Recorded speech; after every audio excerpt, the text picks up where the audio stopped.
harus lihat ya, apakah hubungan di antara model, pendekatan,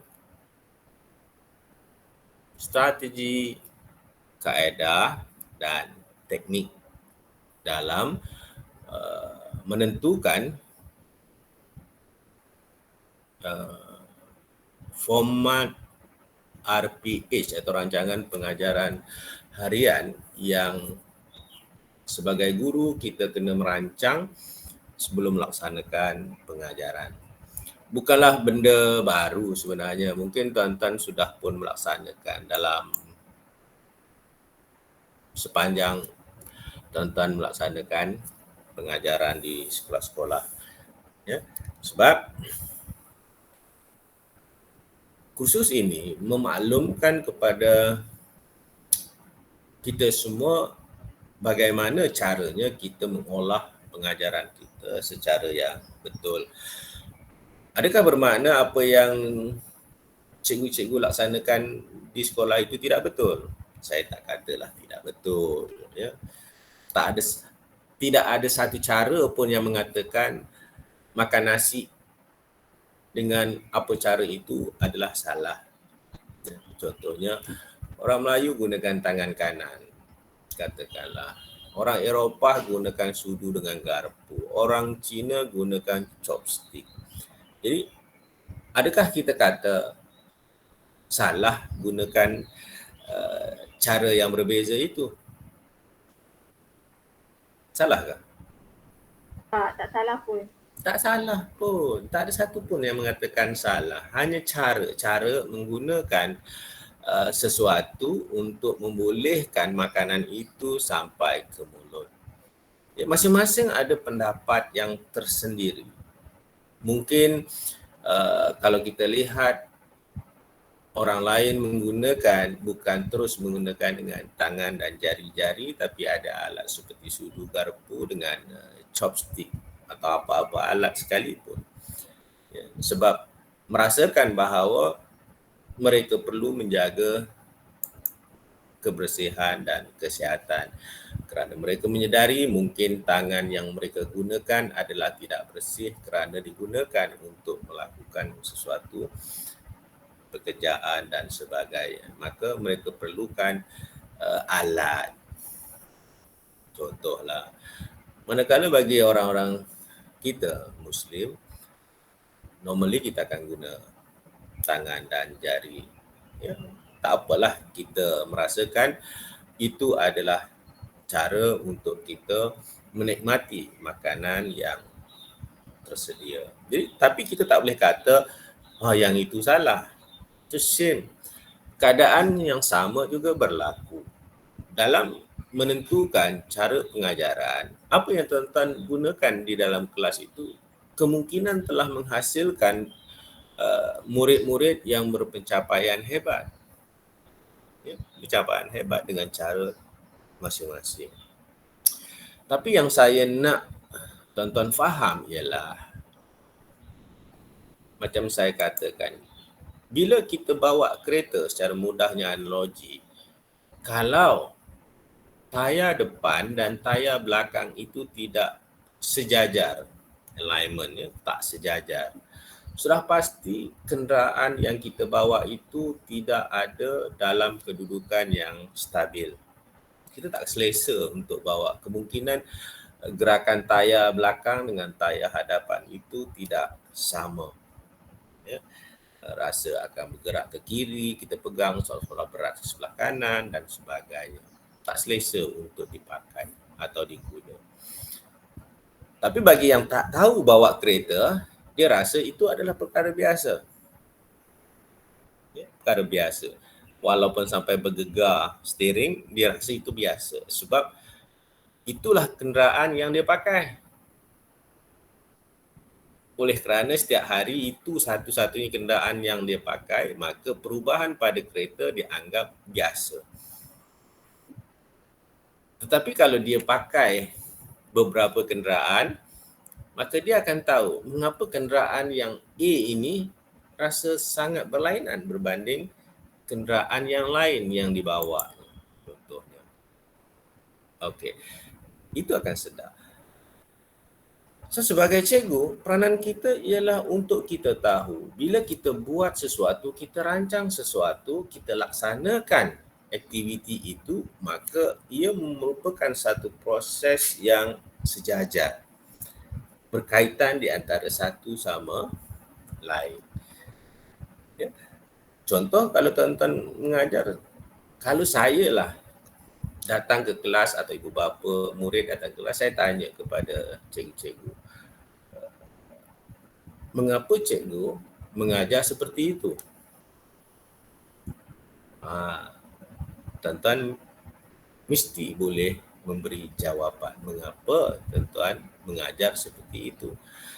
Dengan perkara apa yang tuan-tuan nak kaitkan. Sudah pasti tidak lari daripada perkara yang saya sebutkan tadi. Apa teknik mengajar yang cikgu guna, apa ya kaedah mengajar yang cikgu guna, apa strategi mengajar yang diguna dan seterusnya model-model pengajaran yang berkaitan.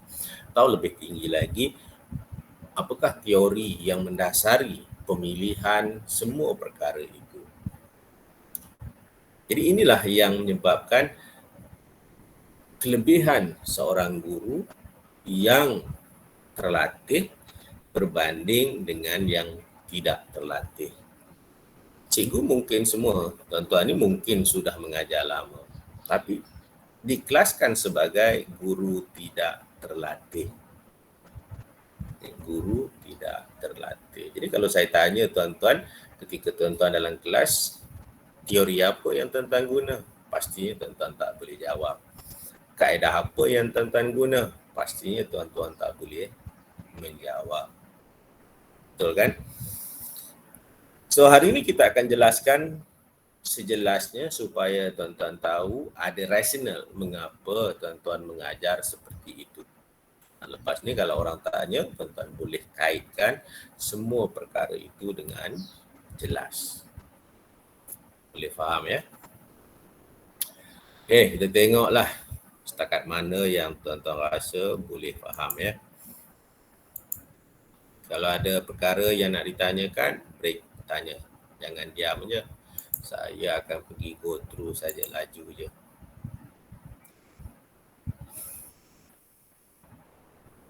Boleh nampak ya? Boleh. Boleh.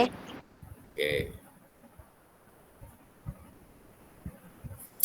Baik, inilah dia tajuk yang kita cuba dekati lah. Maksudnya ada dua. Yang atas tu ialah model-model semua perkara, yang di bawah itu macam mana kita nak buat RPT, RPH mengikut model-model yang ada. Saya akan cuba memberikan sedikit perkara untuk tuan-tuan faham.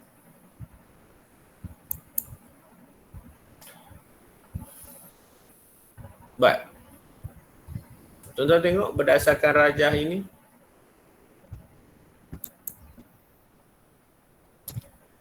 Model pendekatan, strategi, kaedah dan teknik. Baik. Saya buatkan dalam bentuk bulatan-bulatan rajah Venn lah. Kemudian rajah bertindih-tindih ni. Tuan-tuan padankan gelung itu atau bulatan itu ABCD dengan perkara-perkara yang ada di atas. Manakah satu strategi, mana satu kaedah, mana satu teknik dan manakah pendekatan atau model. Boleh padankan.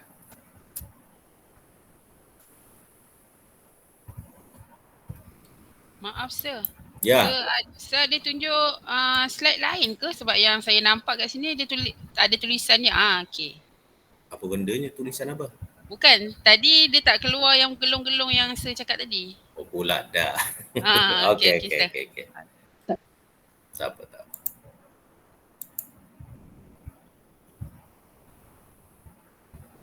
Saya cuba tutup yang lain.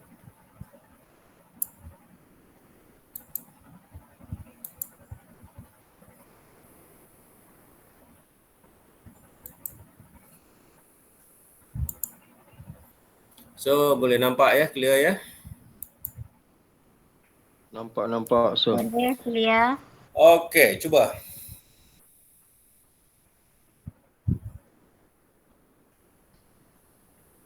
Siapa nak beri jawapan? A itu apa?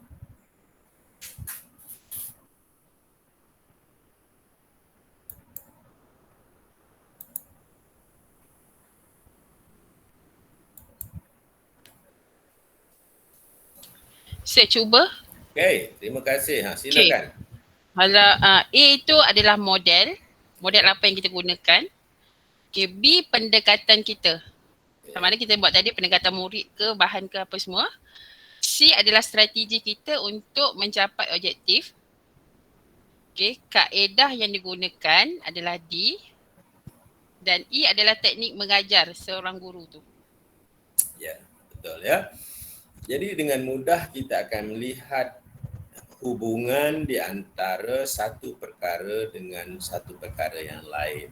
Jadi apa yang cikgu-cikgu laksanakan di dalam kelas itu sebenarnya menonjolkan hanya teknik pengajaran saja, iaitu di dalam E itu. Jadi sebelum sampai E yang cikgu-cikgu laksanakan dalam kelas, sebagai guru kita kena tahu E itu timbul dari mana.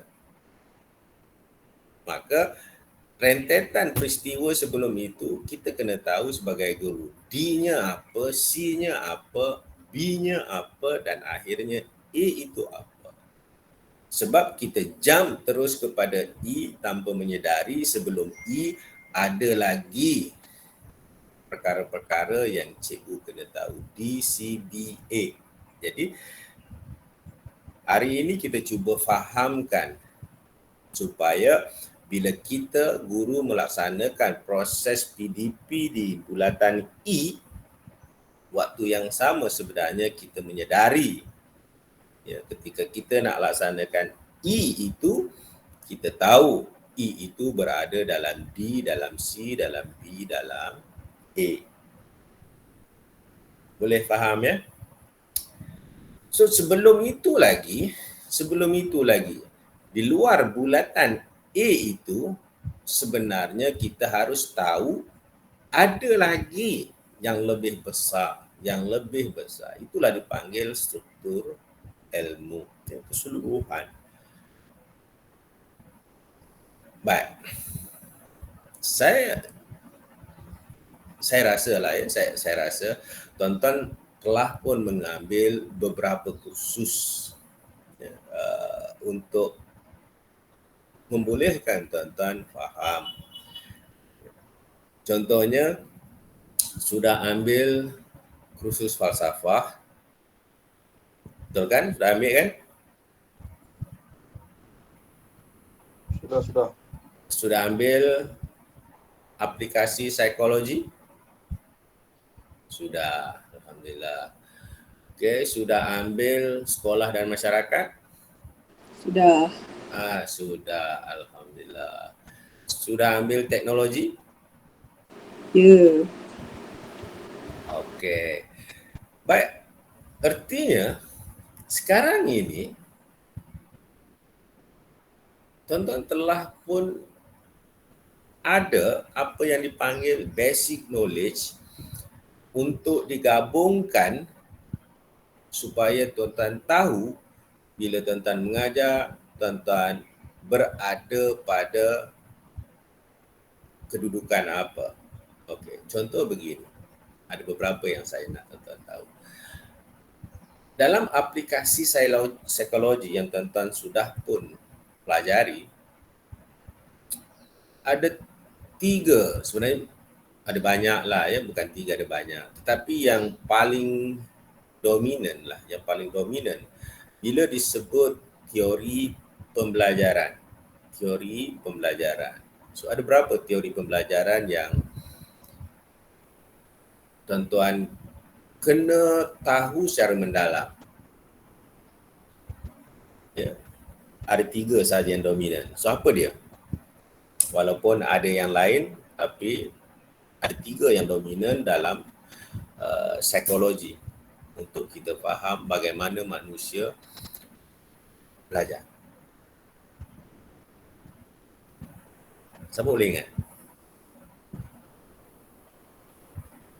Tuan-tuan tak boleh lupa ni. Yang teori kecerdasan tu ke?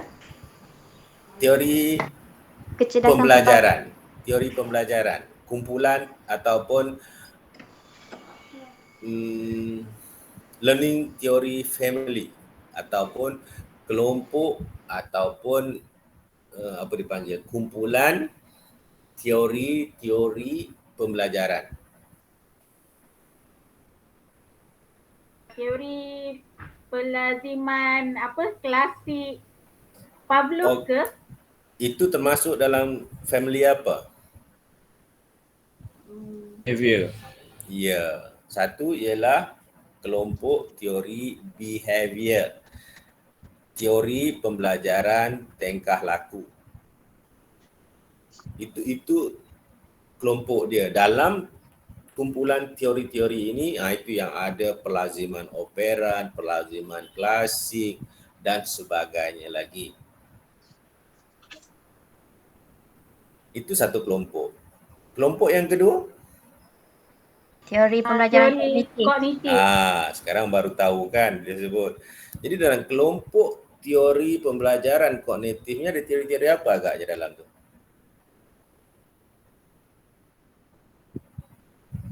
Teori-teori apa yang ada dalam tu? Ada teori Jean Piaget. Nama dia apa? Jean Piaget. Nama Itu nama Jean Piaget, itu nama tokoh. Teori nama pembelajaran kognitif. Ya, itu kumpulan yang kedua. Teori pembelajaran kognitif tu nama kepada satu kumpulan. Macam behavior tadi. Dalam behavior tu satu kumpulan. Dalamnya ada banyak teori pembelajaran. Contohnya teori pembelajaran operan, teori pembelajaran klasik, pelaziman klasik. Dan banyak lagi lah. Tokoh-tokoh ni siapa? Teori perkembangan kanak-kanak Jean Piaget. Okey. Jean Piaget ada mengemukakan teori perkembangan mental. Betul kan? Jadi teori perkembangan mental. Itu ada dalam kognitif. Dikemukakan oleh tokohnya Piaget. Lagi? Bagi saya 2 cukuplah. Untuk tuan-tuan ingat, yang lain nanti akan masuk. Mudah saja ingat. Apa lagi?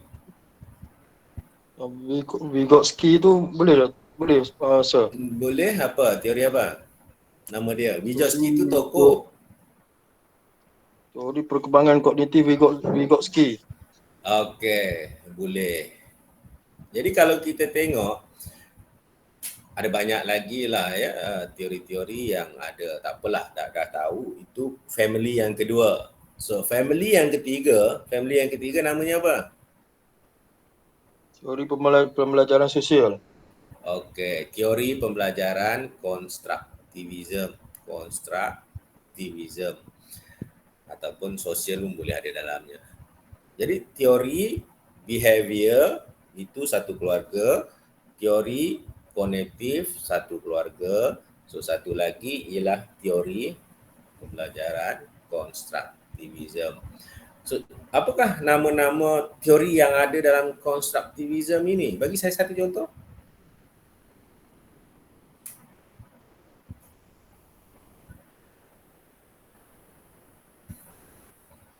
Ini dah belajar ni tuan-tuan kan dalam aplikasi psikologi ni kan.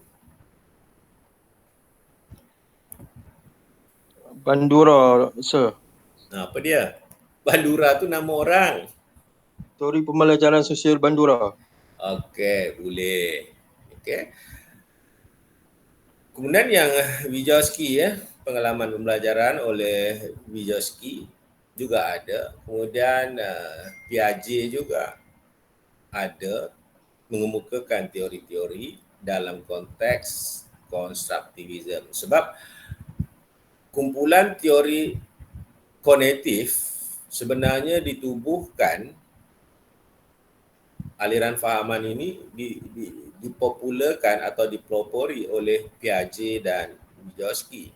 2 orang inilah yang awalnya membentuk fahaman dari aliran teori kognitif. Kemudian mereka juga orang yang sama, Piaget dan Vygotsky, kemudian meninggalkan aliran ini, membentuk satu kumpulan aliran yang baru. Inilah munculnya konstruktivisme. Orang yang sama ya, ingat. Teori kognitif dengan teori konstruktivisme dibentuk oleh orang yang sama. Pelopornya yaitu Piaget dan Vygotsky. Kemudian kumpulan yang lain ada juga selain tiga ni yang dominan. Satu lagi ialah humanis, ya, humanism. Ini juga ada satu aliran yang tersendirilah. Okey.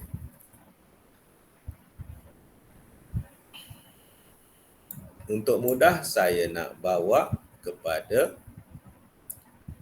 dah faham yang ini ya, saya nak cuba bawakan.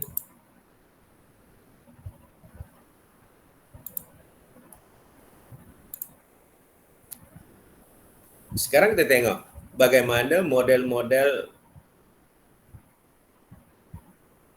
berkait dalam pengajaran yang kita guna.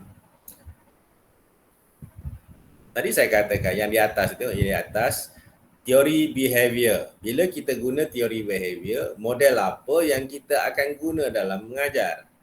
Sama juga teori kognitif.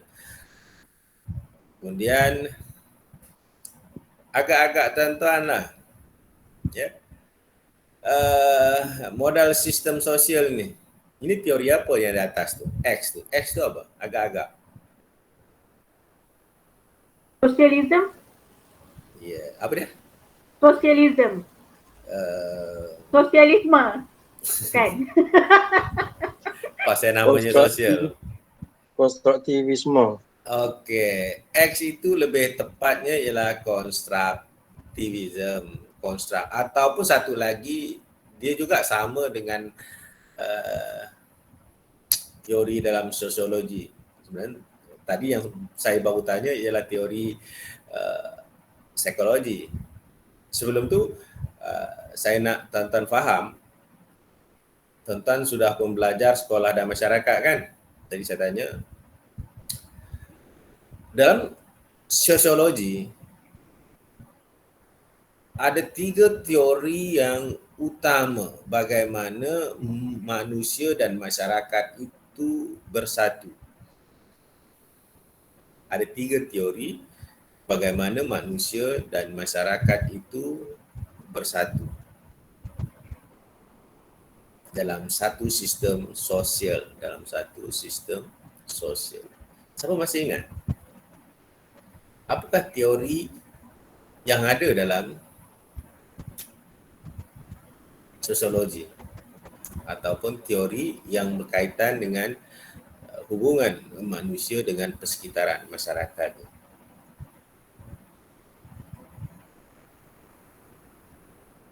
Masih ingat?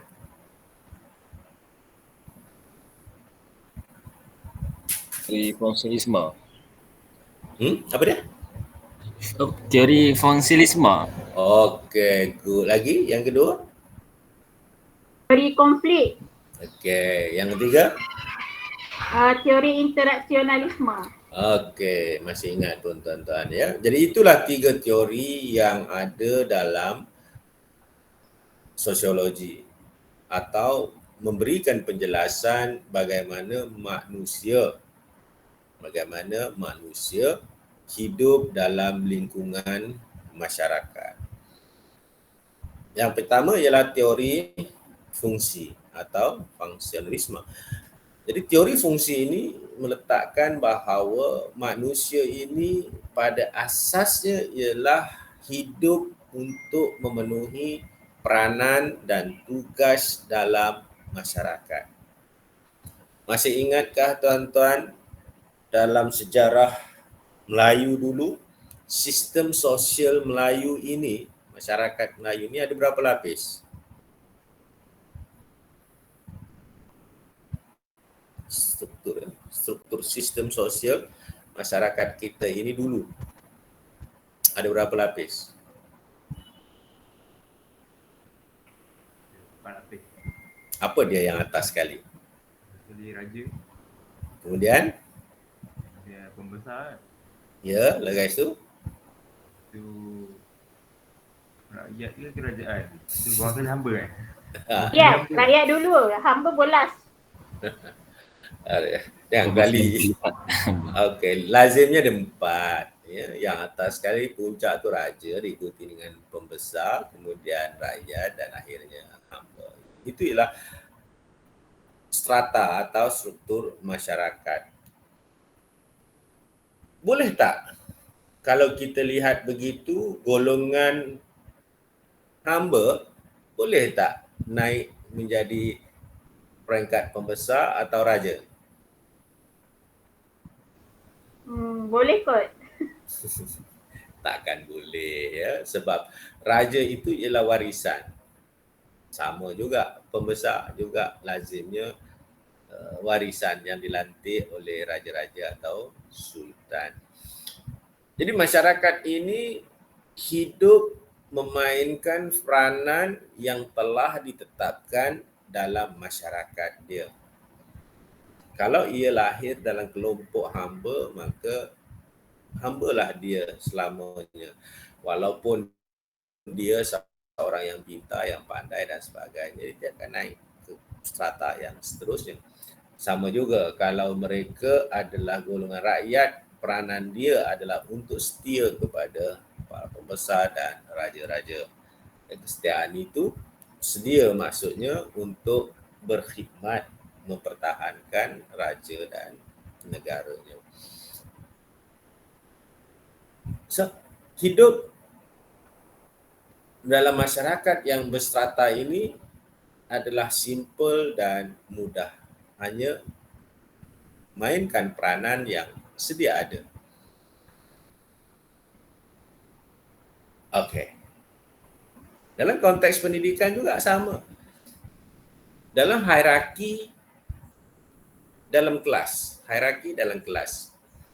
siapakah yang lebih mengetahui dan memimpin antara guru dengan murid? Kelas. Jadi sudah pasti guru. Maknanya guru memberi arahan, murid hanya perlu ikut arahan. Itulah dipanggil teori fungsi. Tetapi manusia semakin moden ini memperlihatkan kehendak yang pelbagai. Kalau dulu manusia hanya sekadar memenuhi keperluan, makan, minum, pakai, sekadar yang ada sudah mencukupi. Tapi hari ini keperluan itu tidak lagi menjadi perkara utama. Manusia meningkatkan pula bagi memenuhi kehendak mereka.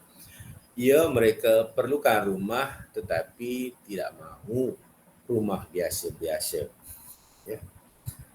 Sudah pasti pilihannya adalah rumah yang terhebat untuk mereka. Atau kalau nak beli kenderaan, takkan mahu hanya sekadar Azia sahaja. Sudah pasti mahukan logo bintang 3 contohnya. Inilah di antara kehendak-kehendak yang perlu dipenuhi.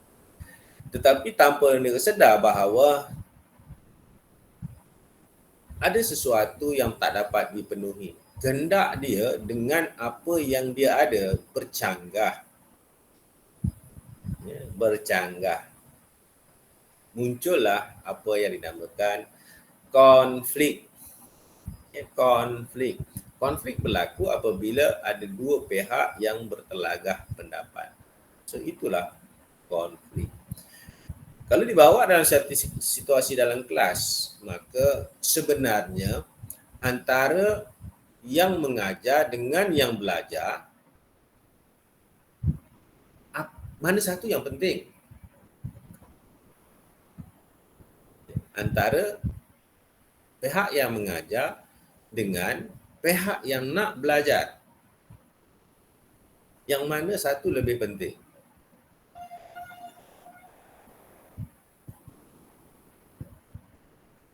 Pihak yang mengajar? Pihak yang mengajar. Mengapa pihak yang mengajar penting?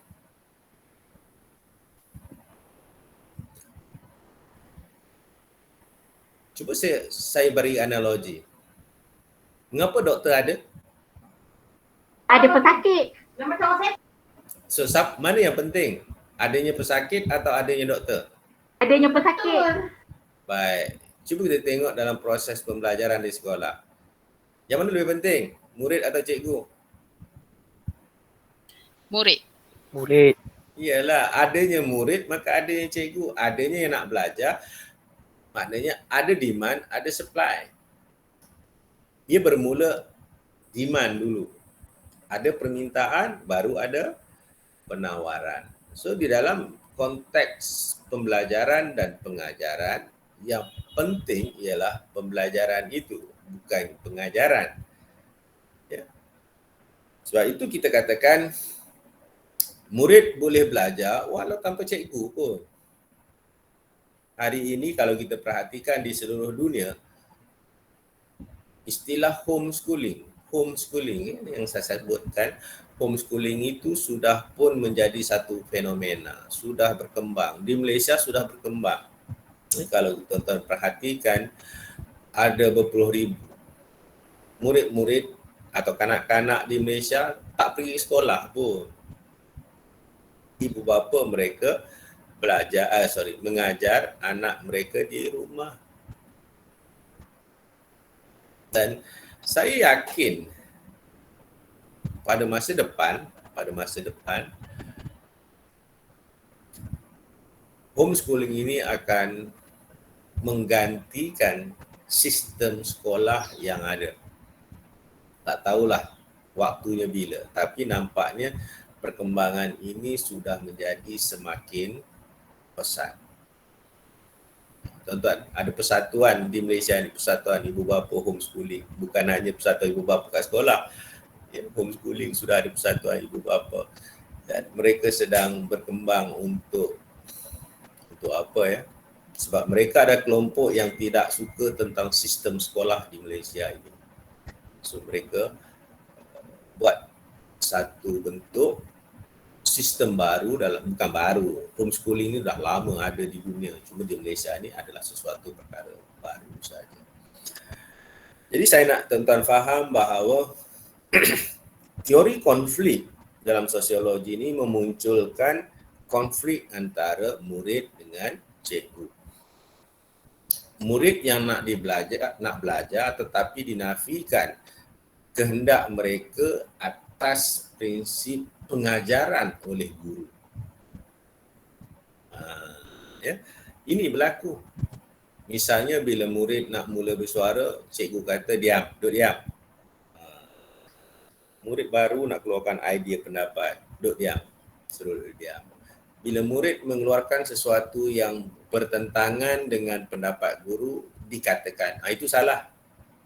Itu salah. Kemudian murid ini berbeza. Dalam kelas itu ada katakanlah 30 orang murid. 30 orang murid ini mempunyai tahap keupayaan mental yang berbeza-beza. Ada yang sangat cemerlang, ada yang sederhana cemerlang, malah ada yang kategorinya lemah.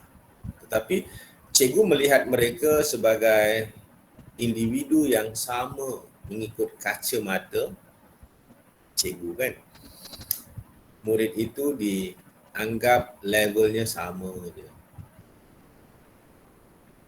Cikgu mengajar dengan satu kaedah tak pernah bertukar kaedah yang digunakan. Jadi keberuntungan murid yang betul-betul sesuai dengan kaedah yang cikgu guna. Tapi sangat merugikan bagi murid-murid yang tidak menepati kesesuaian mereka dengan kaedah yang cikgu guna. Sebab itu disarankan cikgu pelbagaikan kaedah dan juga teknik pengajaran supaya ia benar-benar menepati selera murid-murid. Hari ini selera kumpulan pandai. Waktu yang sama esok kumpulan yang mungkin lemah apabila menggunakan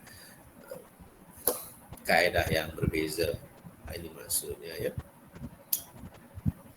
Dan terakhir ialah dalam sosiologi, yang ketiganya fungsi sudah, konflik sudah, akhirnya ialah interaksi sosial ya. Interaksional. Apabila dua pihak yang bertelagah tadi konflik mengambil satu keputusan untuk mencari jalan yang terbaik. Konflik tak semestinya buruk ya, konflik tak semestinya buruk. Kalau tuan-tuan lihat satu pendekatan saintifik, manusia ini memang kena berkonflik sebab konflik itulah menjadikan manusia kreatif. Kita hidup hari ini dalam situasi yang selesa hari ini kerana masyarakat terdahulu kita konflik dalam apa perkara. Jadi pembaharuan yang mereka lakukan terciptanya sesuatu inovasi yang kita alami hari ini. Contoh mudah ya. Cuba bayangkan kalau rice cooker tidak ada hari ini. Cuba bayangkan kalau rice cooker tempat masak nasi itu tidak ada, tercipta sehingga hari ini. Apa yang tuan-tuan fikirkan?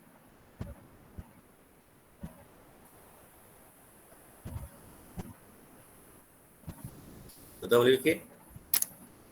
Tak boleh tinggal rumah. Jadi susah manusia nak bekerja dan sebagainya, nak kena cari api kan, kayu api lagi, kemudian wah, setiap rumah di Malaysia ini dapurnya akan berasap semua kan. Rasa-rasanya ada tak hutan lagi tinggal kat Malaysia ni? Banyak konflik akan berlaku. Tapi bila konflik, masyarakat merasakan bahawa susahnya hidup kalau hanya menggunakan kayu api untuk memasak, menimbulkan idea yang kemudiannya menciptakan perkakasan elektrik yang kita guna hari ini. Dengan mudahnya kita gunakan setiap hari. Jadi konflik masa dulu menciptakan sesuatu yang lebih baik. So dalam masyarakat juga sama. Inovasi yang tercetus dalam pendidikan ini adalah hasil konflik yang berlaku pada waktu dahulu. Oleh kerana contohnya cikgu memikirkan cara mana nak membolehkan murid-muridnya faham apa yang dia ajar, terciptalah bahan-bahan ataupun kit pengajaran yang sekarang ini saya fikir sudah banyak ya di pasaran atau di mana-mana sekolah akan gunakan.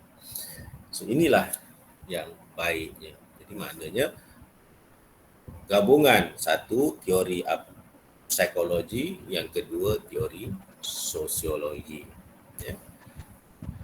Baik, cuba lihat why. Tuan-tuan rasa Y ni teori mana?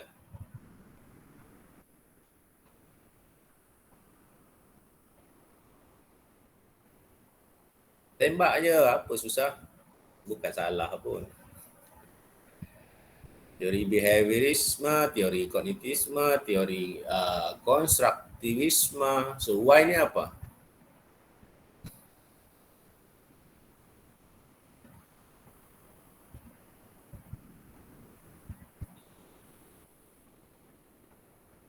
Ada yang boleh jawab?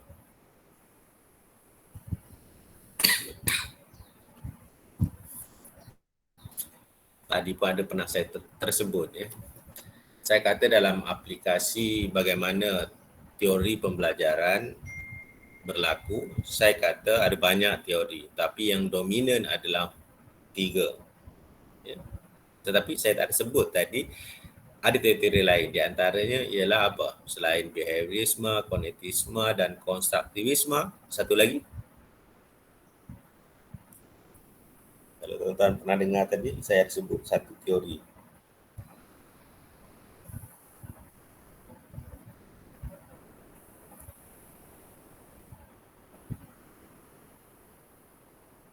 Tak jumpa.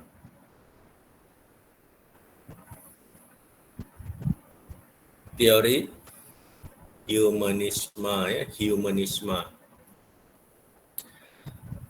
Maka teori humanisme ni menekankan kepada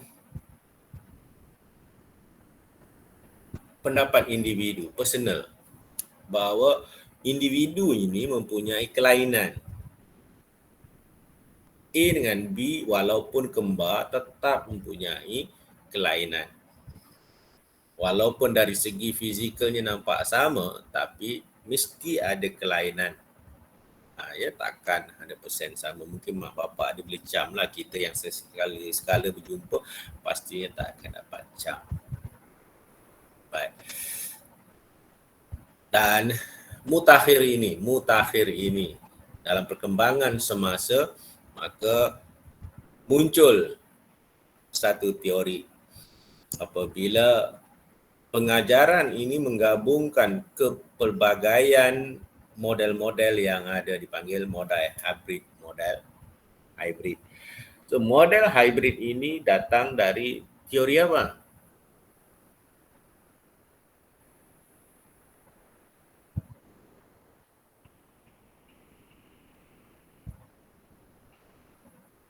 Ada idea?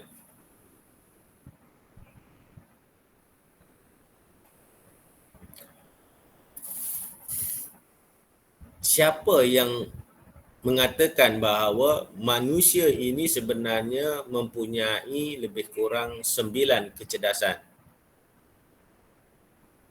Siapa tokohnya?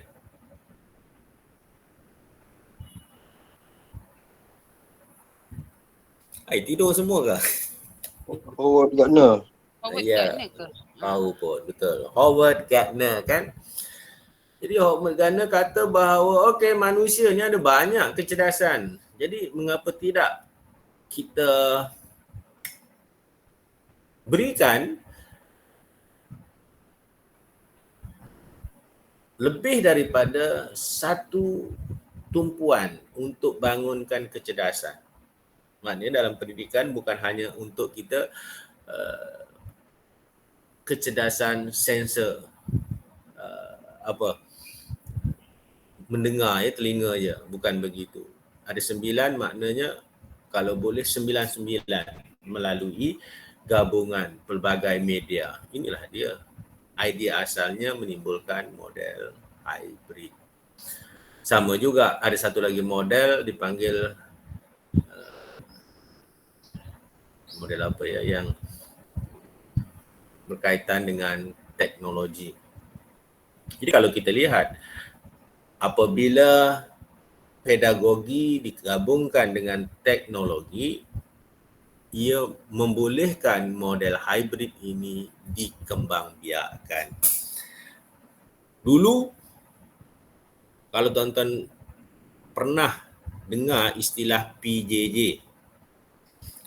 PJJ itu apa?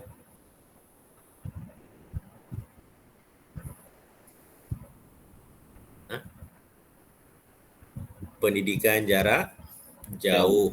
Ya, pendidikan jarak jauh. Apabila pelajar belajar tanpa keseluruhannya bersemuka, maka pelajar akan diberikan bantuan pembelajaran kendiri, belajar sendiri, iaitu modul yang membolehkan pelajar menilai tahap keupayaan sendiri. Kemudian dikhususkan mungkin dalam tempoh sebulan, salah satunya dalam sebulan ada 4 minggu, so 1 minggunya akan diminta datang berjumpa. Sama ada kalau di universiti, pelajar jumpalah masuk kampus, jumpa pencara. Kalau di sekolah, datang jumpa guru-guru. So, dalam waktu perjumpaan itu, segala permasalahan akan dirungkaikan, dibantu. Jadi gabungan dua metod di sini, satu ialah bersemuka dan satu lagi ialah pembelajaran menyiapkan diri.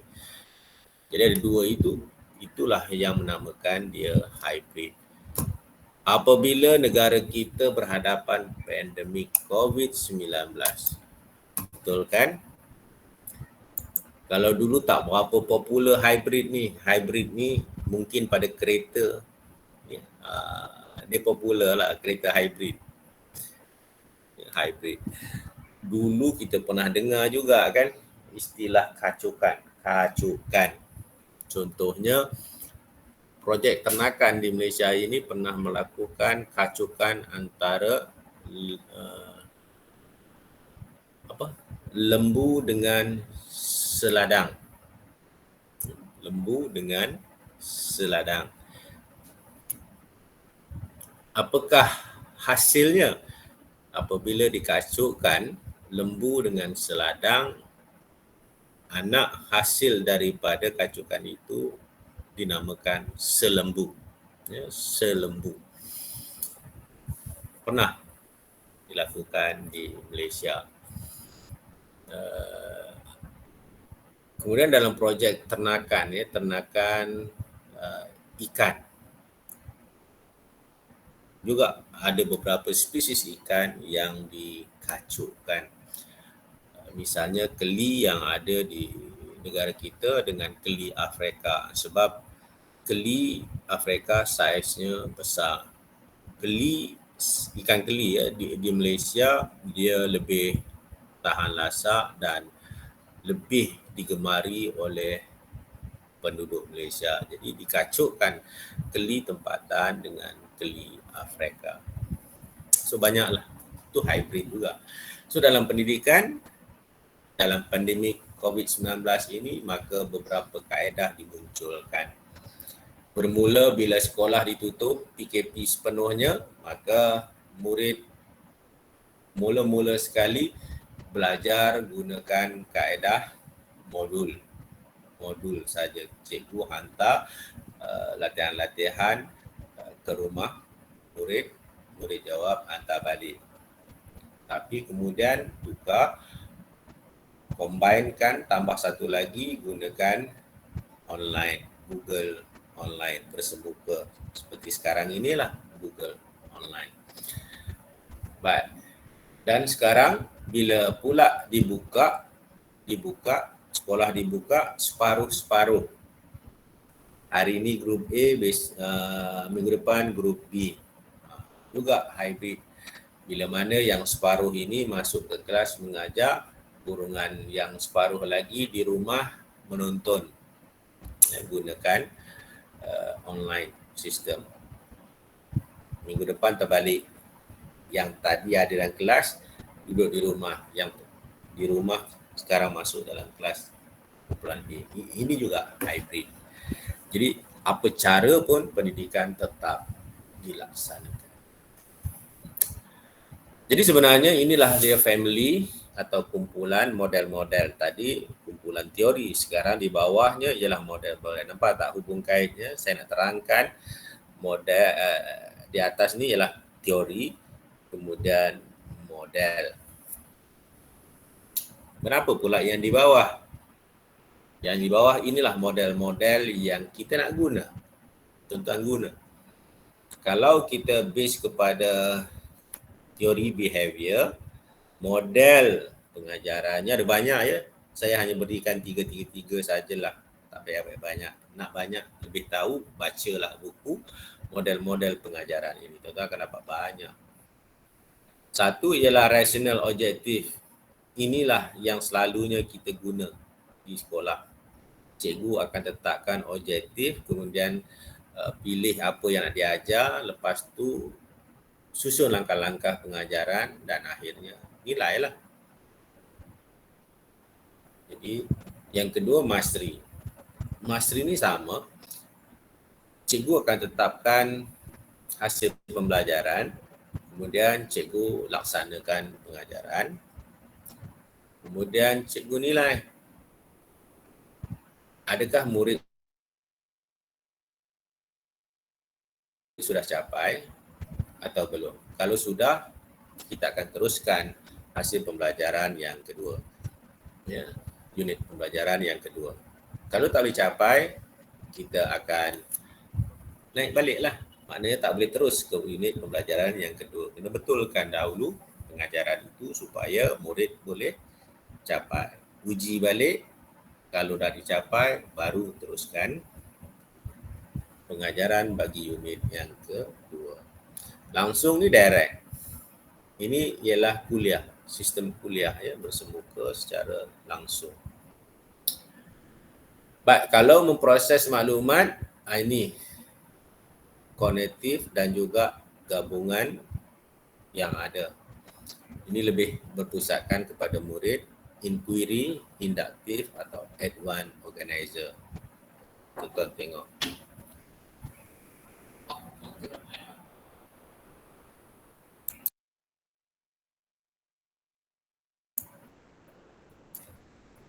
Seterusnya kita tengok model sistem sosial. Kita nak lihat proses pengajaran itu bagaimana dia membentuk kumpulan untuk membolehkan setiap anggota kumpulan berinteraksi. Contoh kooperatif lah. Kooperatif ini kerjasama sebenarnya istilahnya ya. Bagaimana membentuk kerjasama di mana setiap ahli kumpulan itu tahu fungsi dan peranan masing-masing. Ada yang menjadi ketua, ada yang tukang catat, ada yang akan bentang, ada yang cari maklumat dan sebagainya. Inilah saling kerjasama. Kemudian projek untuk diselesaikan, tugasan-tugasan untuk diselesaikan. Contohnya macam saya beri kepada tuan-tuan lah untuk selesaikan tugasan secara berkumpulan tu. Itu ialah projek sama-sama untuk memahami apakah tugasan, ke mana setiap anggota memainkan peranan mencari maklumat dan akhirnya menyelesaikan tugasan itu. Main peranan khususnya ialah kalau kita nak gunakan setiap ahli anggota itu memainkan watak apa yang hendak difahami. Jadi biasanya main peranan ini lebih kepada situasi simulasi atau lakonan. Ya. Model personal ini ialah contohnya kalau kita perhatikan individu dalam kelas itu adalah mempunyai idea-idea yang berbeza-beza. Jadi berikan kebebasan secara terbimbing kepada setiap individu untuk menonjolkan kehebatan masing-masing. Non-directive teaching ni ialah setiap pelajar diberikan kebebasan untuk memberikan idea-idea, pendapat, jalan penyelesaian berdasarkan kepada perkara yang mereka fahami. Latihan kesedaran ialah pelajar-pelajar diberikan kebebasan untuk memupuk potensi diri dari level-level yang rendah kepada paras level yang lebih tinggi melalui bimbingan guru-guru dan sebagainya lah. Sinektik ini ialah pengalaman-pengalaman. Setiap individu mempunyai pengalaman-pengalaman yang berbeza yang bertambah dari masa ke semasa. Dan model hybrid telah pun saya jelaskan. So inilah model-model yang tuan-tuan harus faham. So bagaimana kita nak faham perkara tersebut? Fahami keupayaan kita sebagai seorang guru. Apa keupayaan kita? Ada satu model.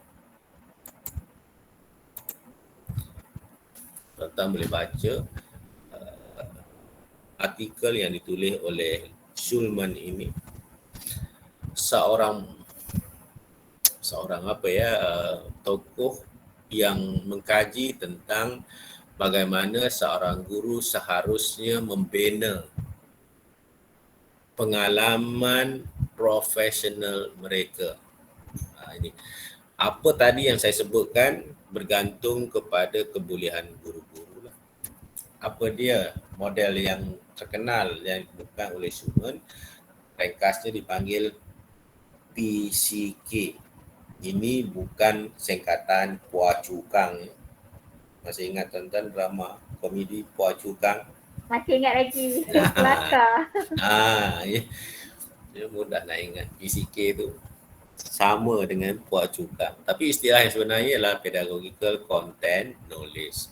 Sebagai seorang guru, ada dua ilmu yang dia kena kuasai secara bergabung. Tak boleh dilihat dan dikuasai secara terasing. Kalau terasing, kita tak jadi profesional guru. No, tak boleh jadi. Apa dia? Satu dipanggil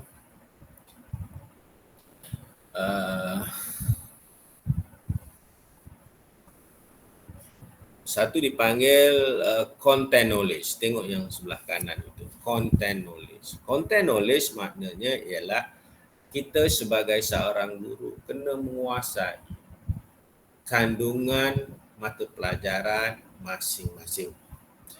Bila kita mengajar di sekolah, kita diamanahkan oleh guru besar untuk mengajar mata pelajaran tertentu. Itu amanah. Jadi kita bersedia sebab kita rasa kita mampu. Kalau tak mampu, tak payah terima kan, letak jawatan saja. Tapi kalau kita rasa mampu, terima. So bila kita terima, maka kita kena mendalami. Sebenarnya kalaulah yang telah pun dapat mengajar mata pelajaran option semasa di universiti, tuan-tuan belajar konten yang sama, tak ada masalah. Artinya tuan-tuan sudah menjadi pakar konten. Contohnya, saya dulu di universiti belajar geografi dengan ekonomi.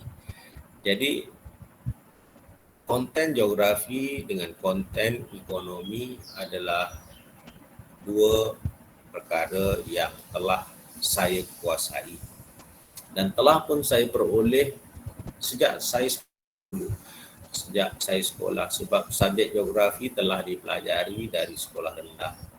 Kemudian ekonomi telah pun saya pelajari semasa berada di tingkatan 6. Sambung ke universiti, major saya geografi, minor saya ekonomi. Jadi tak ada masalah. Jadi kalau saya diminta mengajar subjek itu, saya telah ada penguasaan konten. Tapi bagi guru-guru yang bukan option, contoh, dulu dia ambil katalah PJ. Ya, waktu di institusi pendidikan dia ambil PJ. Tapi bila di sekolah, dia tidak hanya mengajar PJ, tapi diberikan juga mengajar sejarah, contoh. Jadi sejarah itu bukan option bagi diri dia, sebab dia hanya belajar sejarah sampai ke tingkatan 5. Artinya pengetahuan kandungan sejarah dia tidak secara mendalam. Okay. Tetapi sebagai seorang guru, lazimnya kita boleh menguasai konten melalui pendidikan tersendiri. Satu, menghadiri kursus. Yang kedua, melalui pembacaan kita lah, pembelajaran kita sendiri. Jadi, kita sebagai guru kena tingkatkan dulu pengetahuan tentang konten. Kemudian yang kedua ialah pengetahuan pedagogi. Ya, pedagogical knowledge, PK itu. Pedagogi ni apa? Itulah kaedah mengajar. Pedagogi nama lain, istilahnya dalam bahasa Melayu mudahnya ialah cara mengajar lah. Cara mengajar itulah pedagogi. So pedagogi itu satu konsep yang membolehkan kita menggunakan konten itu untuk diajar. Kalau kita menjawab persoalan, kalau soalan bertanya bagaimana. Jadi maknanya kalau nak tanya bagaimana, jawapannya ialah cara lah. Jadi ada dua pedagogi di sini. Satu pedagogi umum dan satu pedagogi khusus. Umum ni generik. Generik maknanya pengetahuan mengajar untuk boleh diguna pakai semua mata pelajaran. Satu lagi pedagogi khusus. Khusus contohnya kalau saya mengajar geografi, maka cara mengajar geografi tidak sama seperti mengajar subjek sains ke agama ke matematika, tak sama. Jadi itu khusus. Jadi yang khusus itu apabila tergabungnya CK dan PK. CK dan PK bergabung tu yang jadi bulatan tengok rajah itu, di tengah-tengah itulah pedagogi khusus untuk kandungan mata pelajaran spesifik. Ya, spesifik. Itulah model PCK. Mahu tak mahu sebagai guru kena membolehkan tuan-tuan ada PCK itu. Tuan-tuan sudah ada konten, so pedagogi ada dalam DPLI ini, gabungkan. Jadi selepas ini nanti bila kembali ke sekolah, tuan-tuan adalah guru yang arif dalam konten. Bagi mata pelajaran, option tuan-tuan lah. Cuma hari ini, terkemudian dia buat satu lagi gelongan yang ketiga di atas PK, PCK ini, dia tambah satu lagi ialah pengetahuan teknologi. Jadi gelongan yang ketiga teknologi. Tapi berdasarkan kepada pengamatan yang boleh kita fahami, teknologi itu sebenarnya sudah ada dalam PK. Sebab pedagogi itu besar. Teknologi dia sebenarnya ada dalam pedagogi. Sebab teknologi itu hanyalah bahan tambahan, alat untuk membolehkan konten itu disampaikan secara berkesan. Maksudnya begini, yang mana lebih penting? Ya. Adakah kita mesti ada teknologi untuk membolehkan murid belajar? Kalau tak ada teknologi tak boleh mengajar. Atau sebenarnya teknologi itu hanyalah sebagai alat bantu untuk membolehkan pelajar lebih mudah faham. Jadi terpulang kepada kefahaman tuan-tuan, adakah nak dimunculkan teknologi dalam pedagogical content atau boleh juga ikut kepada yang ada, yang terbaru, diletak satu bulatan lagi, dipanggil bulatan teknologi yang ada, ya. Technological knowledge. Ada pertanyaan setakat ini? Ini model-model yang harus anda tahu.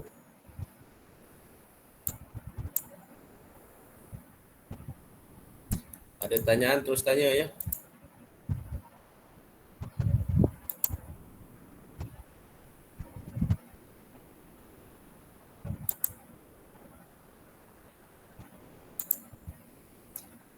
Apa yang tuan-tuan faham ni? Rajah ni apa yang tuan-tuan faham? Apa benda yang ABCD tu?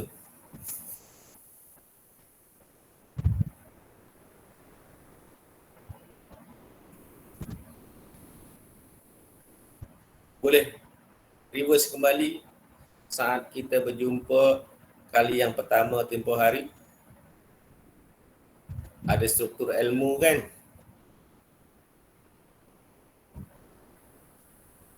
Sekarang cuba tuan-tuan padankan yang mana struktur ilmu, yang mana hasil pembelajaran, yang mana pengalaman pembelajaran.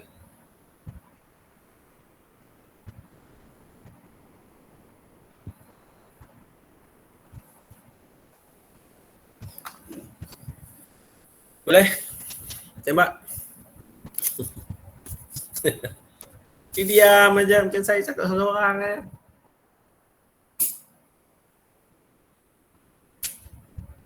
A. Ilmu. A. Ilmu. B. D. Hasil pembelajaran. C.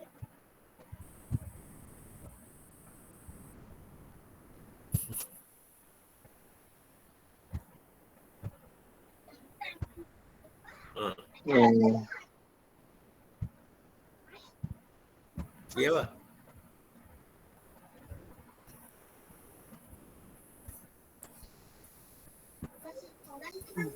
Pengalaman.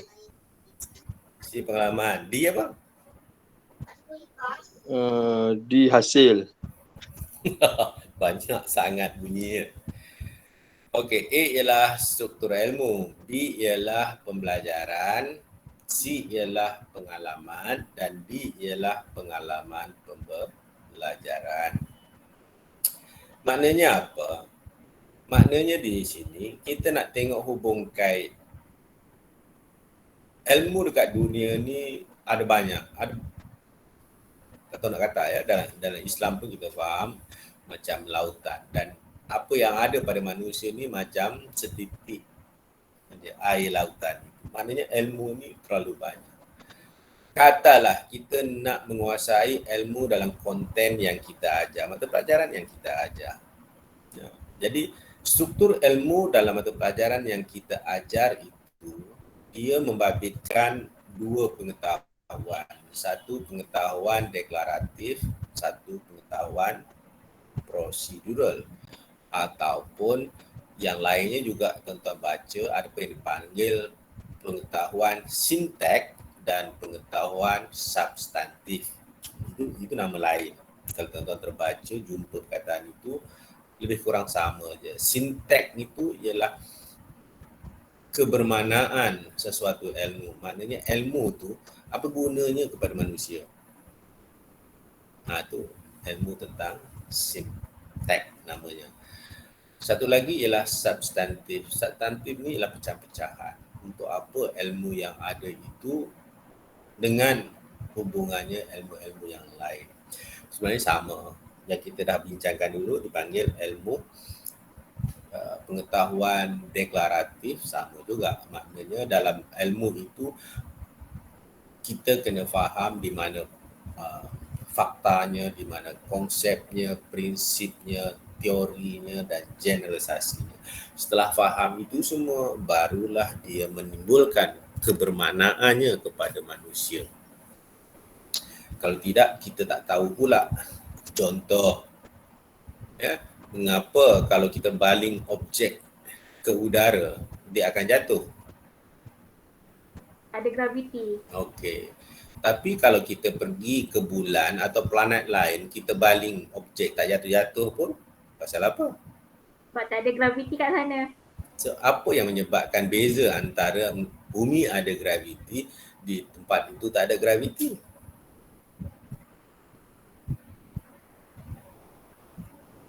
Apa bezanya?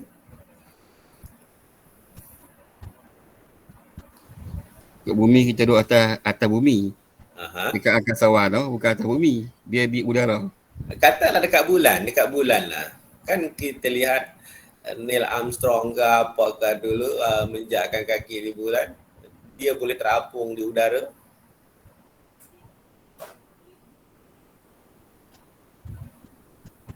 Pasal apa? Dekat bumi ada magnet, dekat sana tak ada magnet.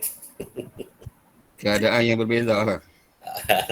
Jadi kalau kita faham dari aspek tadi yang saya sebutkan tadi, dari aspek faktanya, dari aspek konsep, prinsip, teori dan generalisasi, maka kita boleh menggunakan pengetahuan itu secara bermakna. Inilah contohnya kan, apa yang menyebabkan manusia boleh hidup di bumi?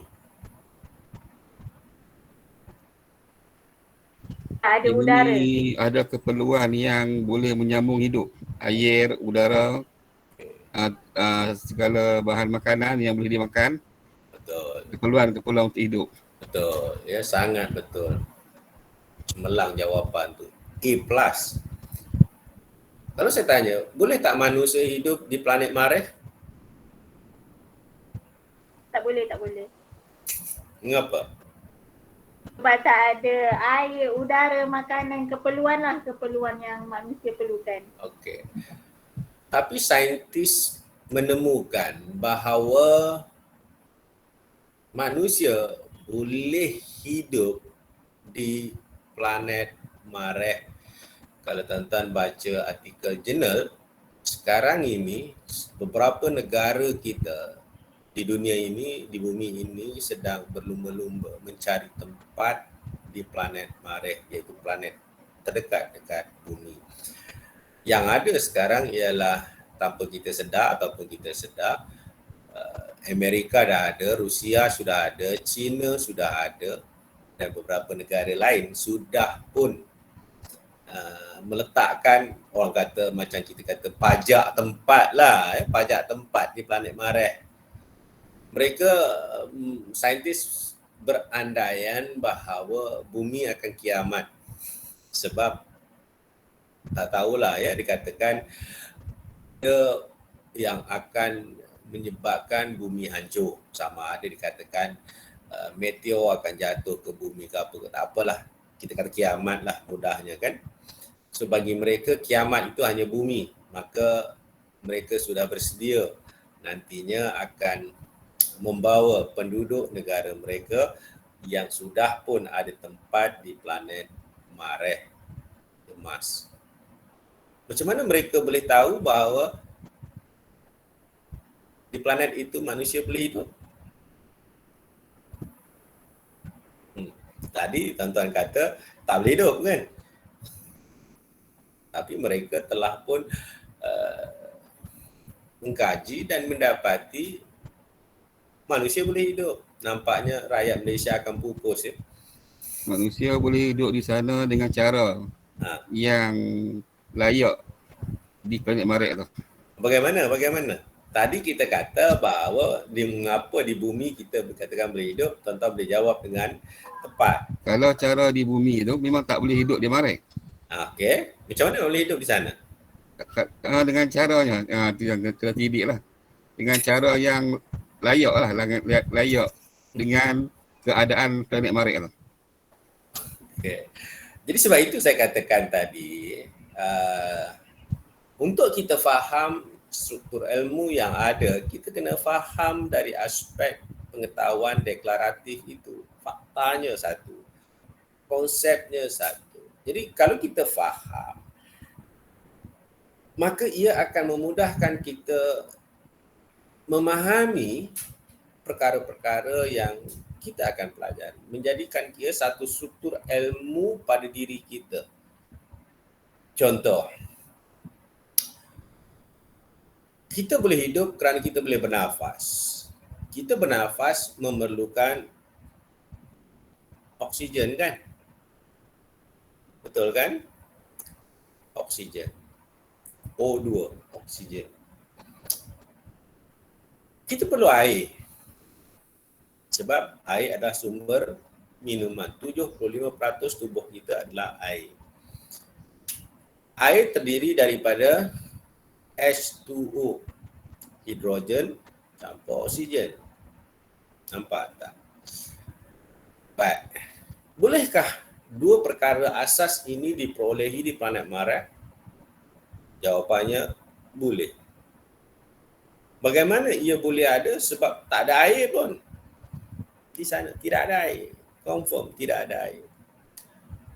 Tetapi hasil daripada pengetahuan sains kita bahawa di ruang atmosfera di planet Mars itu ada gas oksigen dan ada gas hidrogen. Dua-dua ni ada. Ingat air tadi apa? H2O. H tu apa? Hidrogen. Ya. Jadi boleh tak air dimanipulasikan untuk dicipta? Sebab di udara sana ada gas-gas termasuk oksigen dan hidrogen. Ini bermakna air boleh dicipta. Air boleh dicipta. Boleh tak oksigen diadakan? Ada. Sebab ada oksigen. Gas oksigen tu ada. Maka ia boleh dimanipulasikan sebagai gas untuk kita bernafas. Nampak tak? Jadi maknanya di mana-mana sahaja di ruang dunia ini, selagi mana ia ada unsur-unsur yang bersesuaian dengan kehidupan manusia, memang boleh. Tak ada masalah. So, inilah yang kita harus faham. Jadi itulah dia struktur ilmu. Kemudian B dan C ni ialah boleh tukar-tukar, tak ada masalah. Satu ialah pengalaman, satu pembelajaran. Ilmu itu ada yang dipelajari, ada yang dialami. Alami maksudnya pengalaman lah. Tak semuanya ilmu yang kita ada tu kita belajar daripada dalam bilik darjah. No, tidak. Kadang-kadang kita alami melalui apa? Kita alami melalui kita merenung sendiri. Merenung sendiri. Mak kita tak belajar pun. Tak tahu mak tuan-tuan. Mak saya dulu tak sekolah pun. Ayah saya tak sekolah pun. Tetapi dia tahu, tengok awan gelap sahaja, dia suruhlah anak-anak dia angkat semua kain-kain di jemuran, contohnya. Awan gelap saja hitam, siap-siaplah semuanya. Dulu nak ambil air, kena ada, apa dipanggil tu? Pasu besar tu. Buka tutup dia. Untuk membolehkan air hujan dikumpulkan dari atap rumah turun, untuk dikumpulkan air. Selepas air turun tu ditutup dengan talam. Kalau tidak nanti nyamuk ke katak masuk. Jadi kerja saya kecil-kecil dulu ialah bukalah semua pasu besar-besar tu untuk ambil air daripada atap rumah. Nampak tak? Macam mana dia tahu? Macam mana dia tahu? Langit itu kejap lagi nak turunkan hujan. Macam mana dia tahu? Pengalaman lah kan? Ya, pengalaman. Ilmu pengalaman. Ya, itu ilmu. Dulu ayah tak sekolah. Tapi dia tahu waktu bila nak keluar pergi tangkap ikan. Waktu bila nak keluar pergi tangkap ikan di laut. Sebab laut ni ada ketikanya air pasang, ada ketikanya air surut. Ada ketikanya angin datang dari darat, ada ketikanya angin datang dari laut. Macam mana dia bertahu? Pengalaman. Siapa yang mula cipta kompas? Dari mana kompas itu dicipta? Pengalaman. Jadi pengalaman itu tak semestinya diperoleh dalam bilik darjah. Contohnya ya, bukan makhluk ada hidup. Sama juga dengan pembelajaran. Tak semestinya pembelajaran itu datangnya daripada bilik darjah. Kadang-kadang kita belajar daripada ibu bapa kita, kita belajar daripada alam masyarakat, alam sekitar kita. Jadi pembelajaran itu boleh berlaku di mana-mana. Tetapi sebahagiannya kita pelajari. Maka apa yang kita pelajari itu akan membentuk pengalaman pembelajaran. Okey, itulah ada di D. D itu ialah pengalaman pembelajaran. Boleh faham? InsyaAllah. Senang saja, tak ada masalah. Cuma nak betulkan tune-nya je. Okeylah. Lelah juga ya. Saya pun haus juga. Kita rehat boleh?